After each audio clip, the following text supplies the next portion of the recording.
İnsan alveri üzrə milli koordinatorun məlumatını qiymətləndirir və səs verəcəm. Seyfullah müəllimə də müfəssəl məlumat üçün təşəkkür edirəm.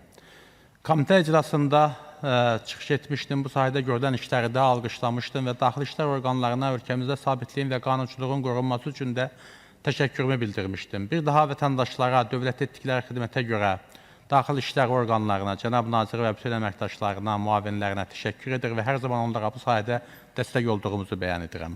İki məsələni vurğulamaq istəyirəm, hörmətli xanım sədr. Birincisi, bəzən insan alveri qurbanları hüquq mühafizə orqanlarına müraciət etməkdən çəkinirlər.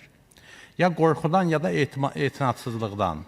Bu da cinayətkarların məsuliyyətdən yayılmasına şərait yaradır. Bu sahədə məlumatın hüquq mühafizə orqanlarına çatdırılması üçün hansı inovativ üsullar üzərində işləyə və tətbiq edə bilərik məsələsi üzərində işlənməsini istərdim. Bu sahədə müəyyən bir inovativ həllər üzərində işləməyə dəyər. İkincisi, qurbanların müdafiəsi və reabilitasiyası üçün regionlarda sığınacaqların yaradılması ən vacib məsələlərdən biridir. Bu məsələnin elə yaxın zamanlardan başlayaraq həll olunması, büdcə vəsaitinin ayrılması bu işlərə çox böyük töhfə vermiş olardı. Üçüncüsü, vətəndaş cəmiyyəti təşkilatlarının idarə etdiyi sığınacaqların demək olar ki, əksəriyyətinin maddi texniki bazası zəifdir. Təklif edirəm ki, dövlət və ya digər resurslar vasitəsilə onlara geniş həyatı olan yerlər ayrılsın.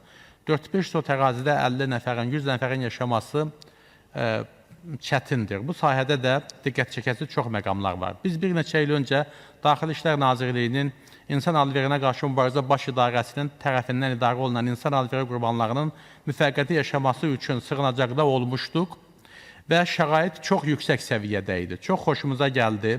Geniş və abad həyət, gül, çiçək, yaşıllıq, bir sözlə sanki Bakıda bir cənnət güşəsi. Çox bəyənmişdik. Biz gərək çalışaq ki, ona bənzər şəraiti vətəndaş cəmiyyəti təşkilatlarının idarə etdiyi sığınacaqlar üçün də yaradaq.